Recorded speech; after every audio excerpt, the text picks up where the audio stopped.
Assalamualaikum sahabat-sahabat layar narasi. Hari ini saya akan menceritakan seorang kakek yang diancam oknum polisi. Tapi ternyata, kakek itu bukan sembarang orang. Dia pensiunan TNI ahli bela diri. Kejadian ini terekam dan langsung viral, membuat banyak orang tercengang.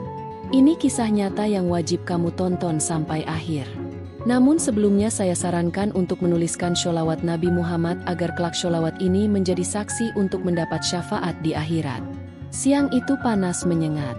Di tengah pasar tradisional yang penuh hiruk-pikuk, seorang kakek berusia sekitar 75 tahun berjalan perlahan dengan tangan membawa tas belanja plastik yang hampir robek. Wajahnya penuh keriput, sorot matanya tampak tenang, tapi tubuhnya tegap, terlalu tegap untuk ukuran pria seusianya. Namanya Pak Raga. Bagi warga sekitar, ia hanya dikenal sebagai pensiunan biasa yang tinggal sendirian di rumah kayu sederhana di ujung gang. Tak banyak yang tahu masa lalunya. Ia jarang bicara, lebih suka duduk diam di warung kopi atau mengurus kebunnya. Tapi siang itu, langkah Pak Raga terhenti oleh teriakan seorang lelaki muda berbaju preman yang berdiri di samping motor mati. Di dadanya tergantung lencana kecil, setengah tersembunyi oleh kemeja tak dikancingkan. Ia bukan orang yang dikenal warga sekitar, tapi gaya bicara dan tingkahnya menunjukkan satu hal. Ia adalah oknum. "Pak, sini sebentar," bentaknya sambil melambaikan tangan. "Tahu nggak ini zona larangan parkir? Bapak mau saya tilang atau gimana?" Pak Raga menoleh pelan. Ia tak memarkir kendaraan apapun. Ia hanya lewat sambil membawa belanjaan. Tapi lelaki itu sudah berdiri di depannya, menatap tajam, dan mulai menggertak. "Kalau mau cepat, kasih uang rokok aja, Pak. Gampang kan?" katanya sambil menyeringai. Wajah Pak Raga tetap tenang. Ia memandang pria itu lama, tak berkata sepatah pun. Namun yang aneh, pria itu justru makin marah, mungkin karena merasa diabaikan. "Jangan pura-pura bego, ya, Pak Tua," hardiknya sambil mendorong bahu Pak Raga dengan kasar. Beberapa warga mulai memperhatikan. Seorang ibu-ibu berhenti membawa gerobak. Seorang penjual pisang menahan napas. Tapi tak ada yang berani mendekat. Pak Raga mundur satu langkah. Tidak karena takut, tapi lebih karena ingin menjaga jarak. Matanya kini sedikit menyipit, membaca gerakan lawan seperti seseorang yang sudah terbiasa menghadapi konflik. Tapi si oknum tidak berhenti. Ia malah mengancam lebih jauh. "Saya bisa bawa Bapak ke kantor. Loh, jangan pikir karena Bapak tua terus bisa seenaknya." Dan saat itu, dari arah belakang, seorang pemuda tiba-tiba berbisik kepada tukang parkir di dekat sana. Itu kayaknya si kakek Raga. Dulu pernah dengar dia itu pensiunan militer, bukan orang biasa." Tukang parkir menoleh cepat. Yang dulu katanya ngelatih pasukan khusus itu. Pemuda itu mengangguk cepat. Namun si oknum polisi tak tahu. Ia masih terus menekan Pak Raga, tak sadar bahwa satu langkah lagi bisa membawanya pada sesuatu yang tak akan pernah ia lupakan seumur hidupnya. Pak Raga masih berdiri tenang. Tubuhnya tak bergerak, seolah ia hanya pohon tua yang tak tergoyahkan meski diterpa angin kencang. Tapi ada sesuatu yang berubah pada sorot matanya. Tatapan itu tajam, menusuk, seperti menembus langsung ke dalam dada lawannya. Si oknum polisi itu, yang tadi terlihat begitu percaya diri, kini mulai merasa tidak nyaman. Bukan karena ancaman balik, bukan pula karena suara tinggi, tapi karena diam yang terlalu dalam. Diam yang mengandung peringatan. "Kenapa? Bapak nggak takut, ya?" gertaknya sekali lagi, mencoba mempertahankan dominasinya. Pak Raga akhirnya berbicara. Suaranya serak, berat, namun pelan. "Kamu yakin ingin meneruskan ini?" Hanya satu kalimat, tapi cukup untuk membuat si oknum terdiam sesaat. Mungkin karena nadanya, mungkin karena ketenangannya, atau mungkin karena ia mulai merasakan aura yang berbeda. Seorang anak muda yang menonton dari jauh mulai merekam. Kamera ponsel menangkap jelas perdebatan itu. Video berdurasi beberapa detik itu nantinya akan tersebar luas di berbagai platform. Tapi pada saat itu, tak ada yang tahu akan seviral apa kejadian siang itu. "Udah tua, jangan sok galak, Pak," bentak si oknum lagi. Tapi suaranya sedikit retak. Tangannya, yang sebelumnya menunjuk-nunjuk, kini mulai gemetar tanpa ia sadari. Pak Raga menunduk pelan, meletakkan kantong belanjanya di tanah. Ia menarik napas panjang. "Kalau kamu hanya ingin uang, minta dengan cara yang baik," ujarnya perlahan. "Tapi kalau kamu ingin lebih dari itu, kamu harus siap menanggung akibatnya." Si oknum tertawa kecil, mencoba menutupi kegelisahannya. "Pak tua ini lucu juga. Mau ngelawan saya?" Tapi belum sempat ia melanjutkan ucapannya, suara seseorang dari kejauhan menerobos kerumunan yang mulai terbentuk. "Mas, jangan macam-macam sama Pak Raga," teriak lelaki tua lain yang mengenakan topi lusuh dan jaket veteran. Dia itu dulu instruktur tempur. Kalau bukan karena pensiun dini, namanya masih disebut di markas sampai sekarang. Ucapan itu seperti bom yang meledak di tengah pasar. Bisik-bisik pun bermunculan. Sejumlah warga mulai bergeser mendekat, bukan untuk memisahkan, tapi untuk melihat apa yang akan terjadi selanjutnya. Si oknum tampak goyah, tapi entah karena harga diri atau karena masih yakin dengan seragamnya, ia tetap berdiri di tempat. Pak Raga menatapnya sekali lagi.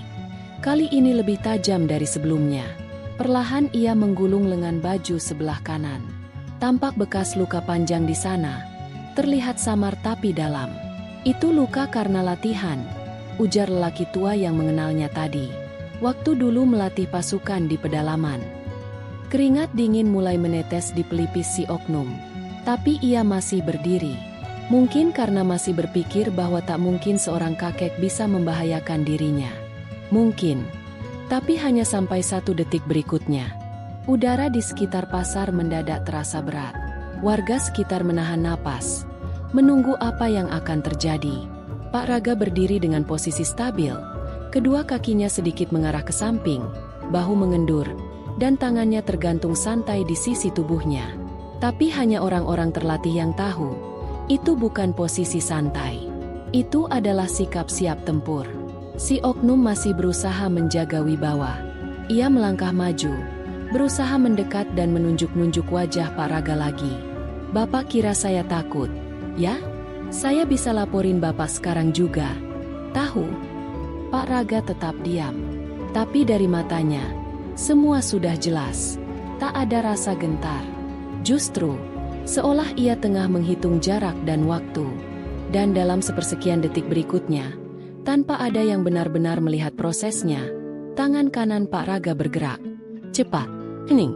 Tidak seperti dalam film atau atraksi. Tidak ada jurus indah. Hanya satu gerakan langsung. Tangan si oknum dibelokkan, badannya diputar, dan bruk. Tubuh si oknum menghantam tanah keras dengan posisi terkunci. Suaranya tidak nyaring, tapi cukup untuk membuat semua yang menyaksikan terdiam. "Astagfirullah," gumam seorang ibu sambil menutup mulutnya. Wajah si oknum merah padam, bukan hanya karena malu, tapi karena kaget. Ia mencoba bangkit, tapi Pak Raga sudah berdiri di sampingnya, menekan titik tertentu di bahunya dengan 2 jari. Dan hanya dengan itu, si oknum tak bisa menggerakkan tangan kanannya. "Kalau saya mau menyakitimu, saya bisa," ujar Pak Raga datar. "Tapi saya tidak pernah diajarkan untuk menyerang lebih dulu.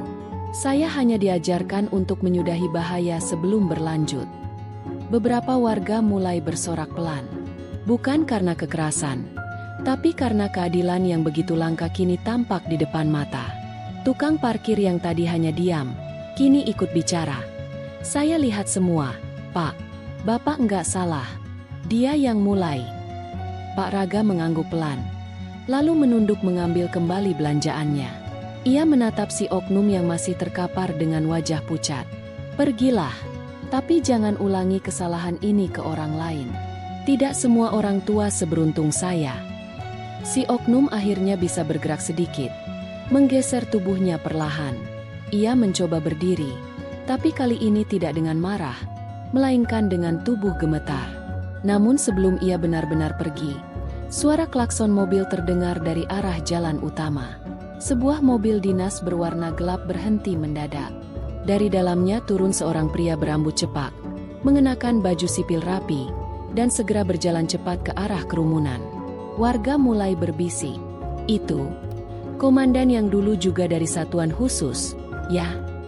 Kayaknya itu yang dulu satu angkatan sama Pak Raga. Langkah kaki itu makin dekat. Tatapan mata pria itu langsung tertuju pada si oknum yang masih goyah. Tapi yang membuat semua orang terdiam bukan itu.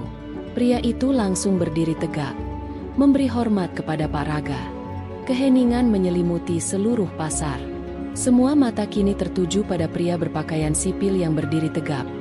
Tangan kanannya terangkat memberi hormat, penuh wibawa dan hormat sejati. Sebuah pemandangan yang langka, terlebih saat yang diberi penghormatan bukan pejabat, bukan atasan aktif, melainkan seorang kakek dengan baju lusuh dan kantong belanja plastik. Pak Raga mengangguk pelan membalas hormat itu. Bukan dengan gaya militer kaku, tapi cukup untuk menunjukkan bahwa ia menerima. Pria berambut cepak itu tersenyum, lalu melangkah lebih dekat. "Sudah lama tidak bertemu, Pak Raga," ucapnya dengan nada hormat. Pak Raga menyipitkan mata, menatap lebih saksama. Lalu ia mengangguk ringan. "Kamu, Junaidi?" "Betul, Pak. Saya dulu salah satu murid Bapak waktu pelatihan di Merapi. Masih ingat, kan? Saat saya jatuh dari jembatan tali dan Bapak yang turun langsung menolong saya." Pak Raga tersenyum tipis. "Waktu berlalu cepat. Sekarang kamu sudah pangkat tinggi. Tanpa Bapak, saya nggak akan bisa seperti sekarang," kata Junaidi sambil menoleh tajam ke arah si oknum polisi. "Saya dapat laporan dari warga dan langsung meluncur ke sini. Dan saya nggak percaya, ternyata orang yang dilaporkan malah Bapak sendiri yang jadi korban." Pak Raga tak berkata apa-apa, hanya menunduk sedikit. Seperti biasa, tenang. Junaidi menghela napas. Ia mendekati si oknum yang kini menunduk. Mukanya pucat, tak mampu bicara. "Nama kamu siapa?" "Ridwan, Pak," jawabnya pelan. Suara gemetar. Junaidi menatapnya lekat-lekat. "Ridwan, kamu tahu nggak siapa yang tadi kamu hadapi? Kamu baru saja mempermalukan dirimu sendiri di depan salah satu pelatih tempur terbaik yang pernah kami miliki. Orang yang pernah diberi kehormatan melatih satuan elit. Dan kamu malah berani memalak dia." Ridwan hanya menunduk, tak bisa membantah. Ia tahu, apapun alasannya, tak akan cukup untuk menyelamatkannya sekarang. "Ambil seragammu, serahkan senjatamu, dan tunggu panggilan untuk sidang etik. Sekarang juga," ujar Junaidi dingin. Tanpa banyak bicara, Ridwan berjalan perlahan menuju mobil dinas, menanggalkan seragam luar yang masih melekat. Ia tak menoleh ke belakang. Mungkin malu, mungkin takut, atau keduanya. Warga mulai bersorak pelan. Sebagian mengabadikan momen itu, sebagian lain mengangguk-angguk, puas. Tapi Pak Raga tetap diam. Wajahnya tenang. Tak ada raut bangga, tak ada senyum kemenangan. Hanya mata tua yang penuh pengalaman hidup, memandang semuanya seperti angin lalu. Junaidi kembali ke sisi Pak Raga. "Izinkan saya antar Bapak pulang." Pak Raga menolak halus. "Tidak usah, Jun. Saya masih sanggup jalan kaki. Seperti dulu waktu latihan. Hanya jalannya saja sekarang lebih lambat." Keduanya tertawa pelan. Ada rasa hormat yang tak terucap dalam tawa itu. Sebuah tawa yang hanya bisa dimengerti oleh orang-orang yang pernah melalui medan berat bersama. Tapi saat Pak Raga berbalik untuk pergi, seseorang dari kerumunan memanggil. Seorang remaja dengan ponsel di tangan. "Pak, video tadi saya unggah ke media sosial, dan sekarang sudah ditonton ratusan ribu orang." Pak Raga berhenti. Ia menoleh pelan. Tapi yang keluar dari mulutnya hanya satu kalimat. "Hormatilah orang bukan karena viral, tapi karena memang pantas dihormati." Lalu ia melangkah pergi, meninggalkan pasar yang kini kembali riuh. Tapi riuh itu tak lagi tentang transaksi, melainkan tentang pelajaran berharga yang baru saja mereka saksikan langsung dengan mata kepala sendiri. Hari itu, pasar tidak kembali seperti biasa. Meski keramaian tetap ada, dan transaksi terus berlangsung, ada bisik-bisik di antara para pedagang dan pembeli. Tentang seorang kakek, tentang seorang polisi, dan tentang satu kejadian yang mengubah segalanya. Video rekaman peristiwa itu menyebar begitu cepat. Dari ponsel ke ponsel, dari satu grup pesan ke grup lainnya. Lalu muncul di beranda orang-orang yang bahkan tak pernah tahu siapa Pak Raga. Dalam hitungan jam, berita itu sudah masuk ke portal-portal daring. Judul-judul sensasional mulai bermunculan. Oknum polisi terkapar setelah salah sasaran. Ternyata kakek itu adalah legenda hidup. Kakek TNI pensiunan kunci oknum polisi dengan satu gerakan. Ini video nyatanya. Siapa sosok Pak Raga? Fakta mengejutkan di balik aksi heroik di pasar kota. Sementara itu, di sebuah rumah sederhana di pinggir kota, Pak Raga duduk di beranda, menyeruput kopi hitam yang belum terlalu manis. Ia tak menyentuh ponselnya yang terus berbunyi. Ada pesan dari mantan anak didik, dari wartawan, dari stasiun televisi yang memintanya hadir sebagai tamu. Namun Pak Raga tak peduli. Ia hanya menatap ke halaman, memperhatikan seekor burung pipit kecil yang hinggap di ranting jambu. Angin sore berembus pelan, membawa serta aroma tanah dan dedaunan yang basah oleh embun pagi tadi.